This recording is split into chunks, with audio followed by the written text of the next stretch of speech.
As imaxes do tren Irio accidentado en Adamuz reforzan a hipótese de que a causa do descarrilamento foi a rotura dun carril. Tras analizar as cámaras do propio tren, un novo informe provisional conclúe que a orixe estivo nun fallo na infraestrutura.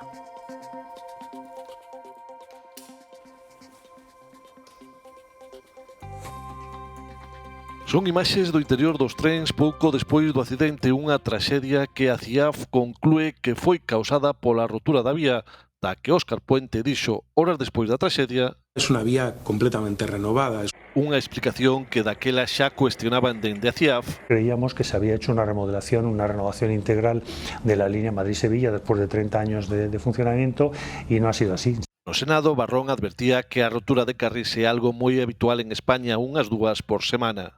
Como reventar una rueda en la carretera, que puede que no sea nada o puede que nos matemos.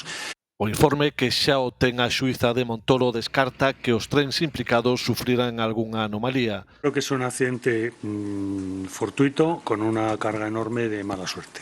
Modifícase a hora do accidente, foi ás 19:43 e 33 segundos cando o coche 6 do tren Irio circulaba no punto de rotura da vía a unha velocidade de 207 km por hora. A CIAF explica que son conclusións provisionais á espera do informe definitivo. En a Comisión do Congreso que investiga o accidente, o presidente de Renfe marcou distancias con calquera responsabilidade.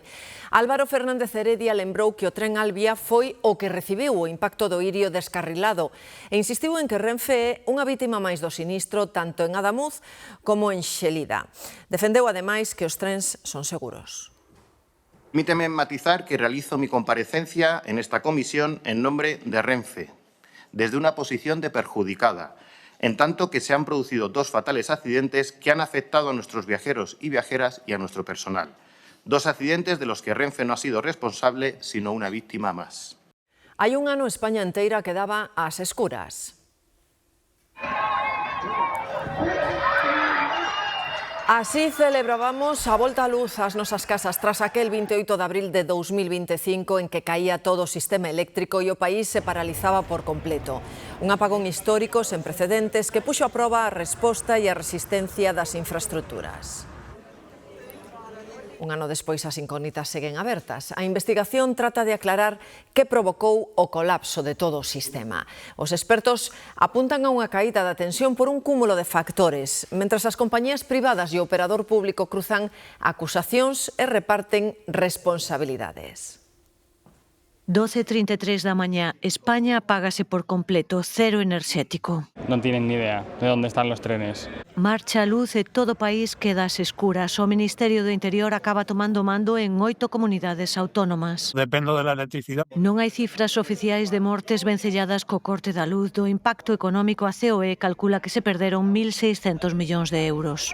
No puede volver a pasar jamás. Xa o día despois ábrese a investigación e séguenlle meses de pescudas. Y miles de folios. Para concluir isto. El incidente respondió a un origen multifactorial. Varias causas, marxe da bonda para que Red Eléctrica culpe as empresas da apagada. Es que no estaban cumpliendo con su obligación. E viceversa, as eléctricas acusando mesmo nos xulgados o operador do sistema. Que estaba jugando la cuerda floja. Agora sabemos que dende 3 meses antes xa se rexistraran oscilacións de tensión tan bruscas que a punto estiveron de tombar todo o sistema. Quedaron rexistradas nas chamadas de técnicos ao operador. Os senadores da Comisión de Investigación escoitaron eses audios. Es que la semana pasada ya tuvimos una gorda. Está jodida la cosa. A publicación desas conversas quentou o debate. Porque al día siguiente, señora del apagón... ¿Me ha llamado señora del apagón? Un ano despois reforzouse o control do sistema e, para darlle máis estabilidade, aumentouse a electricidade procedente do gas natural. É máis cara e por iso os usuarios pagamos dende entón uns 4 céntimos máis ao día. Un ano despois, o Goberno defende a xestión que fixo desta crise e asegura que respondeu con rapidez á caída total do sistema. El Gobierno identificó las causas del incidente en un tiempo récord, también de una manera rápida adoptó las medidas necesarias para que no vuelva a producirse una crisis eléctrica, como por ejemplo intensificar la supervisión, el control y también adoptar medidas de resiliencia del sistema. Pois para que non se repita este episodio, o líder do Partido Popular pide que se prolongue a vida útil de todas as centrais nucleares. La democracia en nuestro país con el Partido Socialista es una democracia que está en apagón. Y es que puede pasar cualquier cosa y aquí nadie asume ninguna responsabilidad. El apagón democrático que sufrimos en España es similar al apagón eléctrico. Salvo sorpresa de última hora, o Goberno afronta esta mesma tarde no Congreso unha votación clave sen apoios suficientes, iso sí, para sacar adiante o decreto dos alugueiros.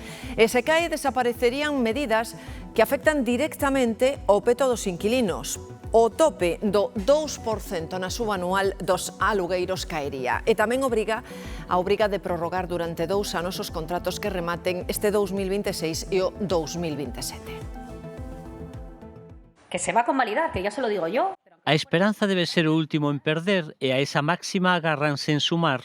Os de Yolanda Díaz poñen o foco no PSOE, pero os socialistas mandanlle recado. Sumar no debiera equivocarse de adversario, Y cuando negocia un ministro, o 2 o 3, negocia el gobierno. Se nada cambia, Junts, PP e Vox tombarán o decreto dos alugueiros que prorroga os contratos a case 3 millóns de persoas. Esto demuestra la mentira en la que han construido esta legislatura, que es que tenían una mayoría para gobernar. No tienen una mayoría para gobernar. O PNV absterase. Que no se puede hacer frente a la crisis de la vivienda recurriendo reiteradamente a la figura del decreto ley. O Goberno queda, polo tanto, sen aliados nun momento de máxima tensión política. ¿Se ha implicado el Gobierno, también la parte del PSOE, en negociar a fondo este Real Decreto? Yo, personalmente, creo que no. Podemos exíxelle un plan B e propón aprobar un decreto cada mes. O presidente do Goberno lanza este aviso a navegantes. Donde se interviene en el mercado, hay resultados y donde no, el problema se agrava. Se cae o decreto, quedan moitas dúbidas xurídicas. A principal, que pasará con aqueles inquilinos que xa solicitaron a prórroga? Segundo os expertos, eles sí se poderían beneficiar dunha suba limitada dos prezos. O paro repunta con forza neste inicio de ano. Ata marzo hai 230.000 persoas máis sen emprego, o peor primeiro trimestre dende 2013. A taxa de paro achégase ao 11%, con máis de 2.700.000 parados. Non só sobe o paro, tamén cae o desemprego. Destruíronse 170.000 postos de traballo, deixando o total de ocupados en algo máis de 22.200.000. En Galicia, o paro tamén sobe, con 9.000 persoas máis sen emprego neste inicio de ano. A taxa sitúase, perdoen que me sitúe eu tamén, a taxa sitúase no 8,9%, a quinta máis baixa de España, 2 puntos por debaixo da media estatal. En total, hai case 116.000 parados. En paralelo, cae tamén a ocupación, destruíronse 8.800 empregos no último trimestre. Galicia queda con algo máis de 1.178.000 ocupados. O Goberno dá luz verde á nova Lei de Prevención de Riscos Laborais, é a primeira en 30 anos e introduce no seu desenvolvemento a figura dun axente territorial que visite os centros de traballo para propoñer medidas que eviten accidentes. O sindicato CESIF di que esa reforma vai fracasar porque faltan recursos e faltan investimentos. Dende a patronal critican o Executivo tamén, pero por gobernar, din, a golpe de decreto. Es como una especie de cierre de los grandes cambios normativos que tenemos hoy en nuestro país y con esta reforma, desde luego, sí España hoy que es el Día Internacional de la Prevención y la Salud en el Trabajo, se encuentra una vez más a la vanguardia. Pois a falta de seguridade foi unha das causas do naufraxio do Villa de Pitanxo en augas de Terranova, no que morreron 21 persoas. A xente que manda ao mar non son animais, son persoas. É duro que teu marido, teu fillo, teu neto ou teu sobrinho que vai ao mar e que sepas que non vai volver máis. Acabamos de escoitar a Noemí. Ela é a muller dunha das vítimas. Mentres agarda que se celebre o xuízo, participa nos actos co que recordan as vítimas no Día da Seguridade no Traballo. Mercedes. Si neste Día Mundial da Seguridade e Saúde no Traballo, como se leva facendo aquí en Marín desde hai 4 anos, houve unha concentración en memoria das 21 vítimas do Vila de Pitanxo. Diante deste monolito lembrouse o sinistro e reclamáronse melloras na seguridade laboral para que situacións como esta non se volvan repetir. Os accidentes laborais cobráronse a vida de 45 persoas en Galicia no pasado ano. No total de España as vítimas foron 700. O rei Carlos III de Inglaterra e a raíña Camila están nos Estados Unidos e hai moita expectación en Washington con esa visita real. Rosa Conde. Aroma a té e máxima expectación en Washington. Carlos III na súa 20ª visita aos Estados Unidos, pero a primeira como rei afronta unha xornada clave para reforzar a relación especial. Onte se deixou imaxes para a historia. A chegada á capital, o paseo polos xardíns da Casa Branca e a parada nas colmeas presidenciais. Nun xesto cargado de simbolismo e diplomacia suave. Hoxe a asenda da mañá está marcada polo máximo protocolo. Benvida oficial, intercambio de agasallos e reunión no despacho oval. Sobre a mesa, asuntos sen cortesías. Irán e a seguridade tras o recente tiroteo. A guerra en Irán eleva a inflación. Os prezos van seguir subindo ata situarse por riba do 3%. Polo momento, o goberno non vai, iso sí, revisar as previsións de crecemento para este ano. En términos de PIB, de crecimiento este año, podríamos estar hablando de una afectación entre 1/10 u 8 décimas, y esto a día de hoy, conforme avance el conflicto, puede que incluso estas bandas continúen ampliándose. Por lo tanto, un escenario de incertidumbre que dificulta realizar previsiones. Unha empresa chinesa de coches de luxo está negociando con Stellantis a fabricación en España de algúns dos seus modelos. Serían vehículos de alta gama, como estes que vemos. A candidata para fabricalos é a planta de Stellantis en Zaragoza. Hoxe entra en vigor a xornada de 35 horas nos centros de saúde galegos. Unha rebaixa de horario que será asumida nos puntos de atención continuada que pasan a abrir toda a fin de semana, tamén os sábados pola mañá. Para compensar esa maior actividade nos PAC, o Sergas anuncia o incremento de prazas e incentiva gardas voluntarias con melloras retributivas. Mar. Así é, dende hoxe nos centros de saúde como este da Rúa Rosalía de Castro en Vigo, a xornada laboral é de 35 horas e non de 35 e media. Esa reducción será asumida polos centros de atención continuada que abrirán os sábados para reforzar a atención primaria. Como se vai facer? Pois o Sergas anuncia a ampliación do cadro de persoal dos PACs ata 2028, 211 prazas máis, 100 de médicos, e ademais propoñen que as gardas sexan voluntarias, con incentivos económicos e melloras retributivas que van 2.000 aos 6.000 euros ao ano en función das horas. E así, encadeados ás portas do hospital. As protestas son dos médicos, unha vez máis, neste caso nas entradas do Hospital Xeral de Valencia. Reclaman un estatuto propio, melloras laborais. Eles din que non se senten suficientemente recoñecidos. E un 8% dos profesores secundan hoxe a folga convocada pola CIGA nos colexios e nos institutos galegos.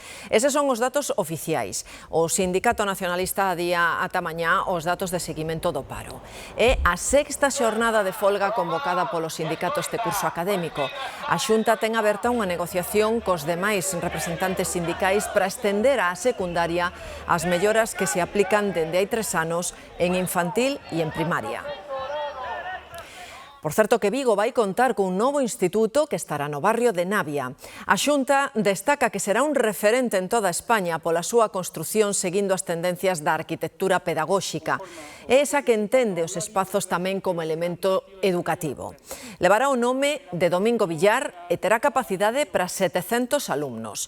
Vai comezar a funcionar no curso 2028-2029. O Goberno galego inviste nel case 18 millóns de euros.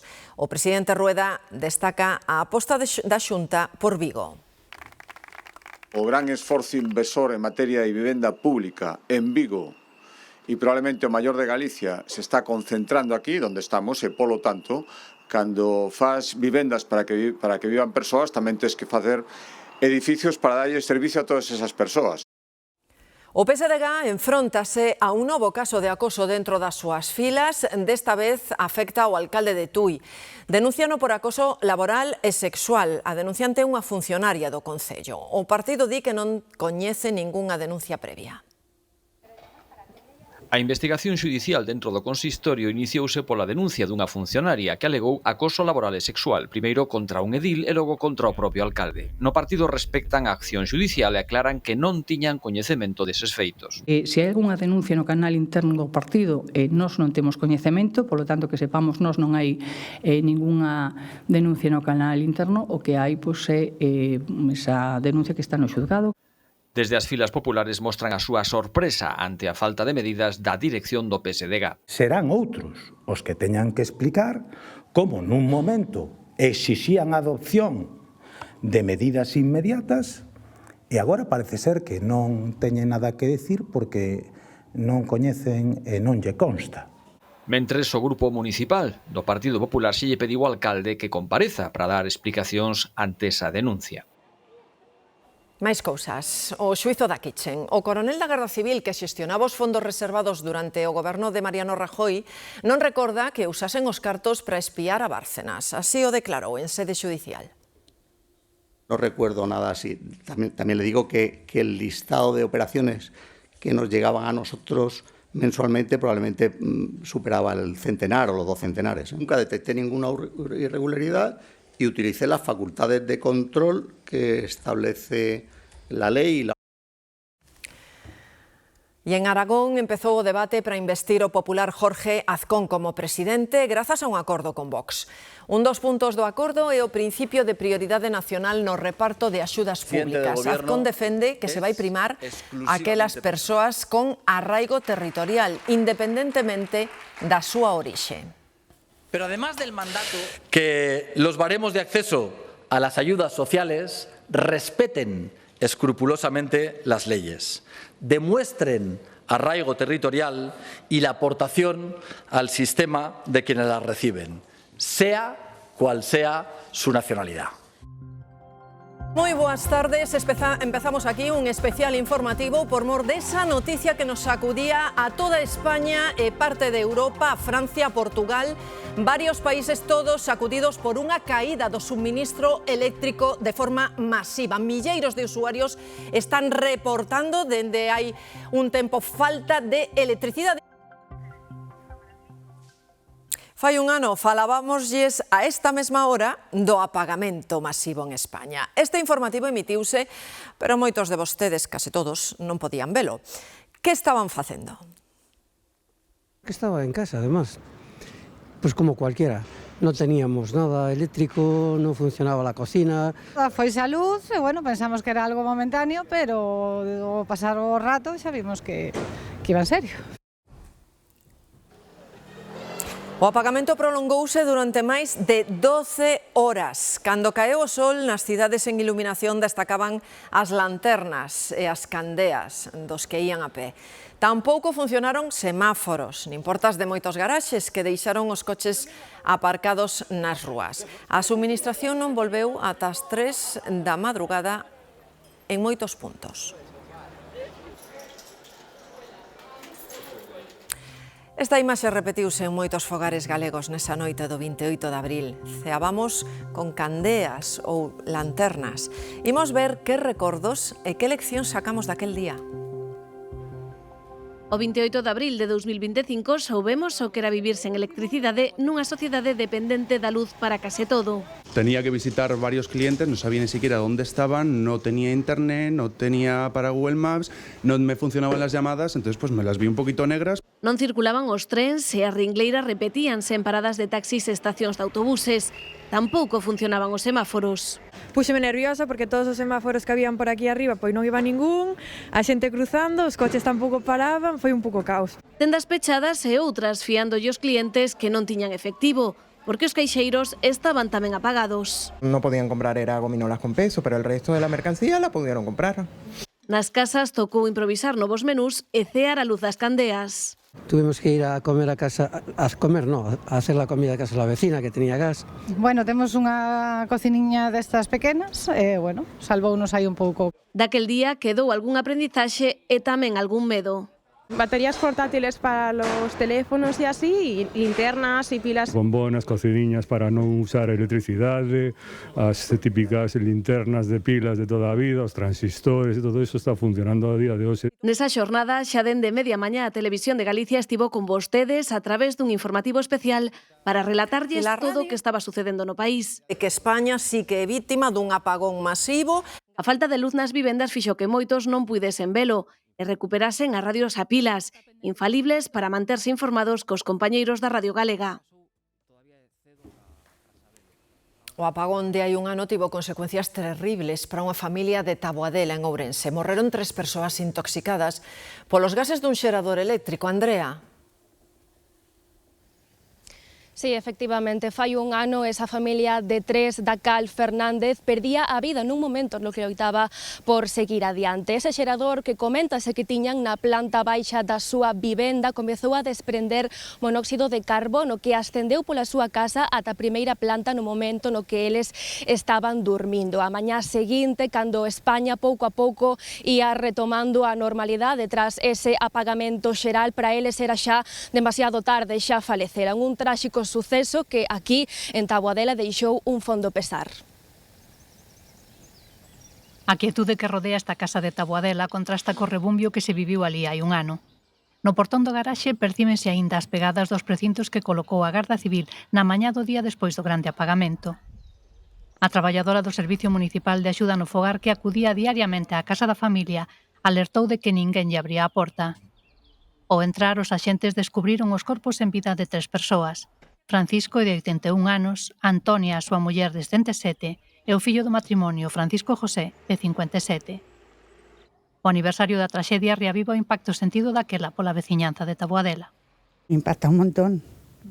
Xente conocida, familia de toda a vida aquí, eu acordo e que pasara eso, pero bueno, son cousas que pasan na vida.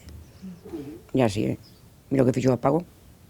O pai precisaba o apoio dun respirador, en especial polas noites, e para suplir a falta de enerxía polo apagamento solicitoulle un xerador ao Concello. De entrada parece que o aparello foi colocado no exterior da casa, pero pola noite quedou no baixo da vivenda coas portas pechadas, agás unha interior que comunicaba co resto da casa. Por aí subiu o monóxido de carbono que lles acabou provocando a morte aos seus 3 ocupantes mentras dormían. Non se lle pode culpar a nadie de eso, vamos, unha tragedia tal cual, punto. Hai que deixalos descansar en paz. Falámoslles dun intento de homicidio, unha liorta entre 2 veciños no barrio da Seca. Onde estás ti, Demetrio? Sí, unhos feitos que se produciron esta madrugada pasada na que se saldaba cunha persoa ferida dunhos 20 anos que xa está na súa casa e outra que aínda permanece nos calabozos de algo máis de 50 anos como presunto autor desas coiteladas que lle provocaban as feridas ao seu viciño. E ollo, porque esta liorta pode acabar cunha imputación deste home como presunto autor dun delito de homicidio en grao de tentativa. As versións depende de quen nos la conte. Momento no que este me volve a casa cos 2 coitelos cos que agrediu o seu veciño que lle dobran idade. Un pasa dos 50, o outro rolda os 20. Le insultó a mi hijo y mi hijo falló y le dijo, ¿qué te estás metiendo conmigo? Y ya él le atacó con el cuchillo. E o máis novo defendeuse, deulle un golpe nun ollo. A clave está en quen empezou a lea e a versión cambia. Mi hijo salió a fumar un cigarro y la persona esta estaba sentada allí en su patio, ya llevaba todo el día bebiendo cerveza y fumando, y salió mi hijo y le dijo, chulo de mierda, karateca, no sé qué, te voy a matar. Y cogió a mi hijo, le preguntó si era por él, y ya le vino con un cuchillo. Isto segundo a nai do máis novo, a muller do outro do maior que aínda está na comisaría, di que o mozo lle espetou na porta pasadas as 5 da mañá e que cando o home foi abrir que o outro lle deu co pau de unha vasoira. Tamén hai quen di que lles foi á porta porque levaban horas facendo ruído. O caso é que un acabou con 2 coiteladas leves no lombo e o outro con feridas nun ollo nas pernas. Y rompió el portal, le dio una patada y claro, imagínate, al sacarla, se cortó todo. Contra o rapaz máis novo non pesan de momento cargos, o maior podería enfrontarse a un delito por intento de homicidio.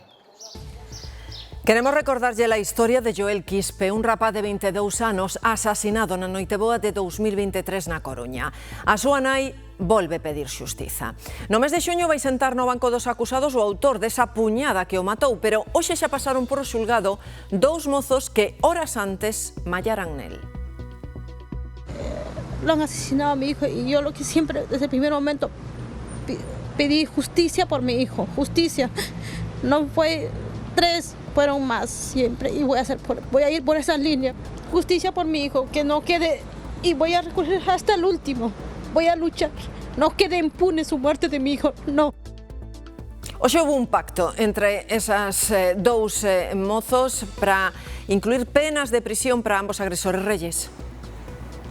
Sí, finalmente foron condenados a 9 meses de cadea e o pagamento dunha indemnización de 1.500 euros, pero os seus abogados solicitaron a suspensión do seu ingreso en prisión, polo que, se non cometen outro delito nun período de 2 anos e pagan a totalidade da indemnización, non irán ao cárcere. Con todo, o xuízo clave deste caso celebrarase na Audiencia Provincial de aquí da Coruña con xurado popular entre o 1 e o 19 de xuño. Daquela van sentar no banco dos acusados o presunto asasino de Joel Quispe e tamén o mozo que supostamente lle facilitou a navalla coa que lle asestou a coitelada mortal. Tamén unha terceira persoa que está investigada por encubrimento. Enfróntanse apenas que van dos 25 aos 3 anos de prisión.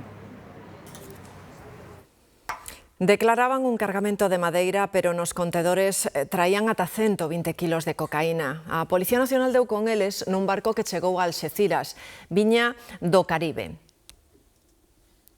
E un operativo de ata 250 axentes peitearon un barrio de Málaga na busca de drogas. Houbo 21 rexistros e 15 arrestados.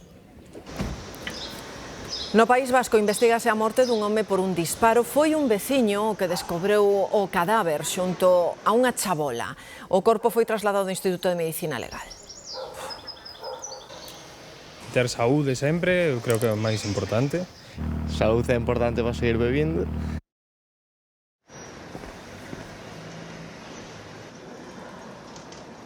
A saúde é unha das prioridades para os mozos de entre 15 e 29 anos. En segundo lugar, sitúase a familia. Son as dúas cousas máis importantes para 7 de cada 10 mozos. En terceiro lugar, sitúan a importancia de gañar cartos. E en cuarto, o tempo libre, o ocio. Son os aspectos que consideran estes fundamentais para o que os novos definen vivir ben. A familia é moi importante, pero eu penso que a felicidade de poder chegar a casa e dicir, bueno, ahora descanso, estou ben, estou cómoda, estar ben.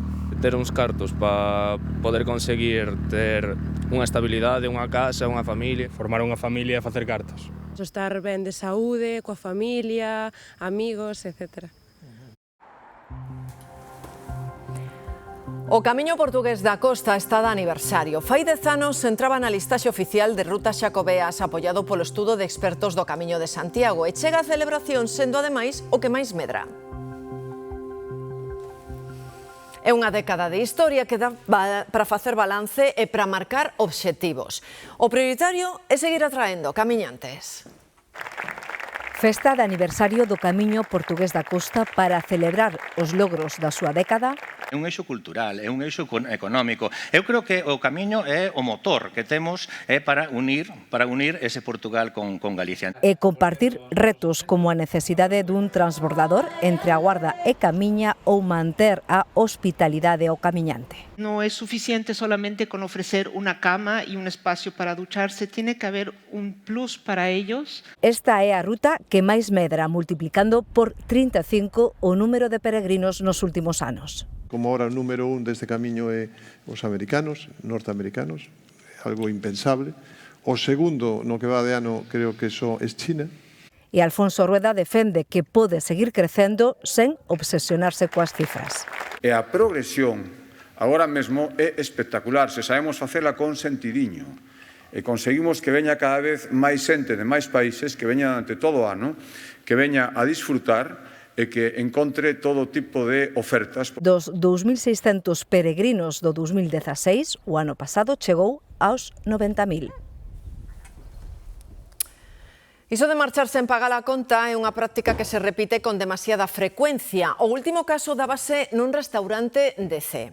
Miren, dúas mulleres e os seus nenos saíron correndo despois de comer a fartar. As mulleres duns 40 anos tiñan reserva neste restaurante de Cee e déronse unha boa homenaxe xunto aos seus pequenos. A media tortilla, churrasco misto, patatas e unha tapiña de pulpo. E a outra leva calamares, zorza, raxo. Antes do café saíron á terraza coa excusa de fumar e fuxiron correndo nun Kia branco. Foron 60 euros de pufo. Pode non parecer moito, pero este hostaleiro quere alertar os compañeiros, porque os que marchan sen pagar adoitan ser reincidentes. Estos son 60, pero mañán os que canche di que van a ser 200 ou 300. É que veste nunha situación que dis ti que non sabes como facer. Porque que faz? Que lle pides cartos cando entran? Son moitos os hostaleiros galegos que denunciaron esta mesma impotencia ante os SEMPAs. Sentáronse superamables, pediron de todo o que vía na carta, tiñan nenos. Un momento que entrou o camarero, pois aproveitaron para marchar. En familia ou con amigos, en terrazas ou interiores, marisquerías ou raxerías. O caso é escapar sen pedir a conta, que adoita ser boa. Especialmente percebes, langostinos, dali a un cacho, sabimos que na mesa non había nadie. Pero ningún caso como o rexistrado neste asador de Teo, o maior que se recorda, con 5.000 euros en pagar nun bautizo, do que fuxiron coa excusa de botar uns fogos de artificio. Cando salín fora, xa estaba esperando co coche no beso e arrancaron que non me pasaron por encima de puto milagre. Neste bar de Cee non irán á xustiza polos 60 euros, pero a todas estas mensaxes da parede van engadir unha máis. Paga o que debes se quere regresar. Estes son os últimos polvos frescos que se poden mercar antes de que comece o paro biolóxico. Este ano durará 2 meses. A partir do 1º de maio só se poderán consumilos congelados. Por iso moitos apuran para abastecerse. Ata o 1 de xullo é o período de veda establecido para protexer as femias reproductoras, unha medida que garante a sostibilidade desta pesqueira. Acaba de chamarme unha clienta que lle levo o pedido despois tal, que quere 3 pulpos. Acabamos de acabar o pulpo todo hoxe. Mira que rápido. É tan cediño, Pois mira, non son nin as 12, as 11 da mañá. Estes días o polvo galego voa das bancadas das peixerías. Yo la semana pasada vendí 40 kilos por día y hoy a ver si vendo los 40 kilos que tengo hoy. Son os últimos antes do paro biolóxico que este ano quedou establecido entre o 1 de maio e o 1 de xullo. Nestes 2 meses o único xeito de mercar polvo fresco será de outras procedencias e non é o mesmo. Eso nin color,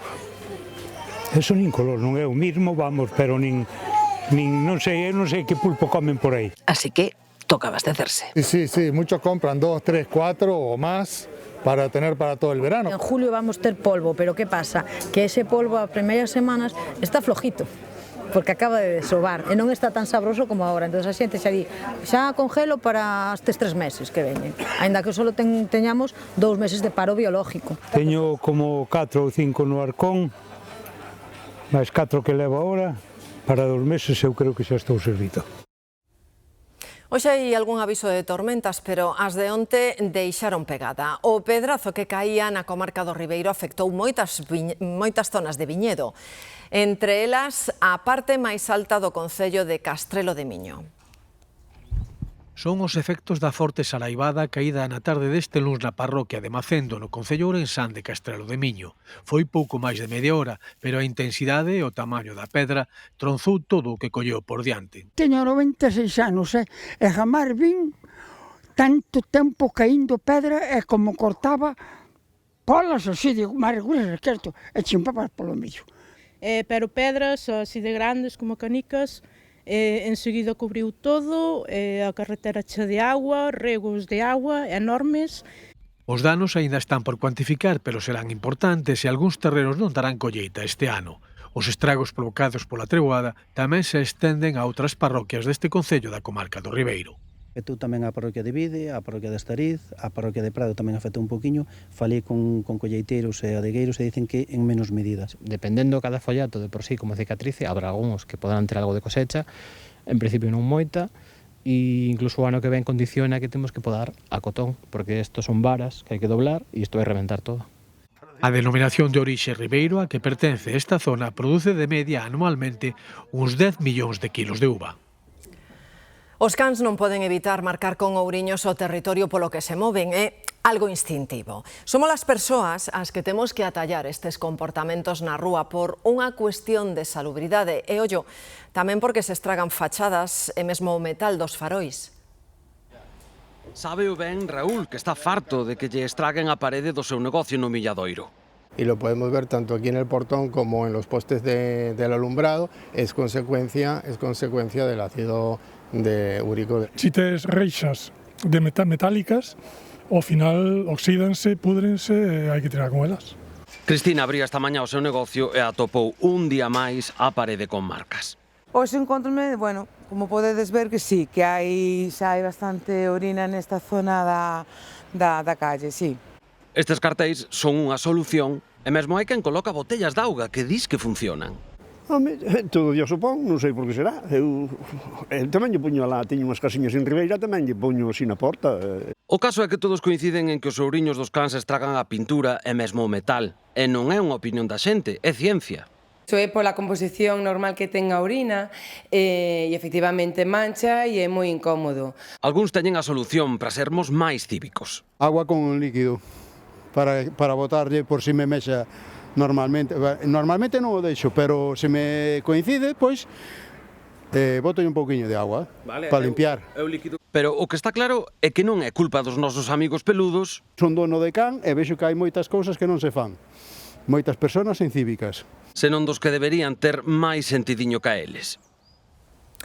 Entre os múltiples beneficios do deporte, hoxe ensinámoslles o da reinserción. Si, é a idea que hai detrás do campeonato de fútbol entre equipos das 5 prisións que temos en Galicia. Ilusión, ledicia, nervios, tensión son os sentimentos que inundan o céspede do campo municipal da Estrada esta mañá. Os participantes neste torneo son reclusos da Lama, Bonxe, Pereiro da Guiar, Teixeiro e Monterroso, próximos a saír en liberdade. Grazas ao fútbol teñen a oportunidade de saír da rutina carcelaria e ulir a liberdade que tanto ansían. Nos fortalece.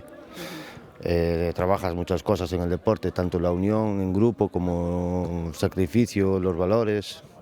Muchas cosas que a veces en la calle pues se pierden. Que todos los años es una escapatoria muy bonita para todos los internos que pueden salir. O torneo forma parte dun proxecto de reinserción a través do fútbol que promoven as federacións española e galega. Levamos varios anos facéndoa, para eles un día importante tamén salir de a súa normalidade. Adestran cada semana nos seus respectivos centros e o deporte convértese así nunha ferramenta para preparalos para o seu regreso á sociedade. Traballan en equipo, defenden outros valores como eso, a unión, o respeto, a solidariedade, o compañerismo e tamén adquiren hábitos que poden utilizar logo na súa vida diaria fora. Durante a propia actividade eles sí que se senten un poquinho máis libres, non? Do que tal. É o momento que teñen o mellor ao longo da semana de poder expresarse así. Entón é un momento de satisfacción e ledicia para eles, é un momento de satisfacción e ledicia para nós. Do que todos teñen ansia de marcar goles e levar o título. O premio paga a pena, pasar a fase nacional que se xogará en maio en Madrid.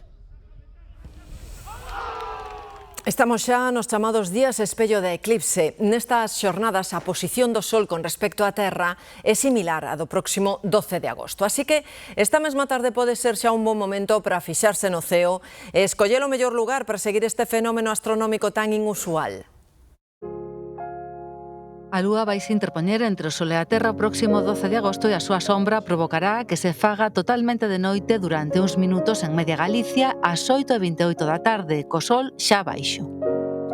Isto é moi cómodo para o noso pescozo, pero hai un problema, que a nada que exista un edificio diante vai nos tapar o Sol.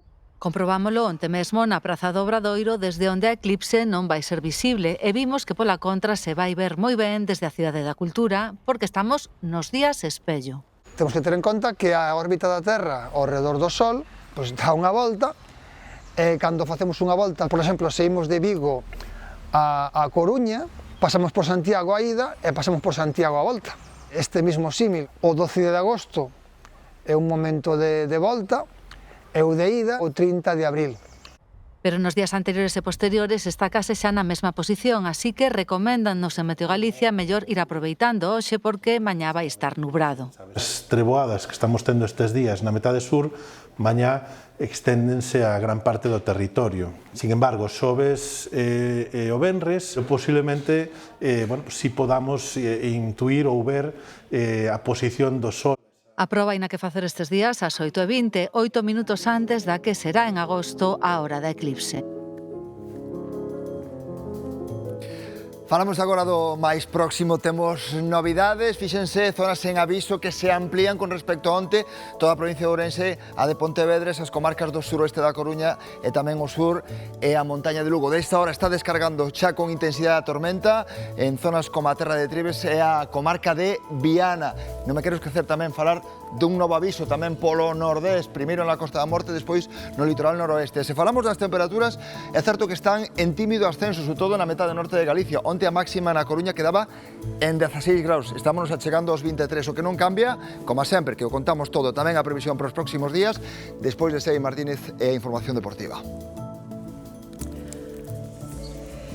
Non pasa desapercibido no porto de Tarragona o megallete de Steven Spielberg valorado en máis de 200 millóns de euros. Estes días está atracado para as tarefas de mantemento. Ten 109 metros de eslora, inclúe heliporto, ximnasio, jacuzzi, sauna e, claro, tamén unha sala de cine.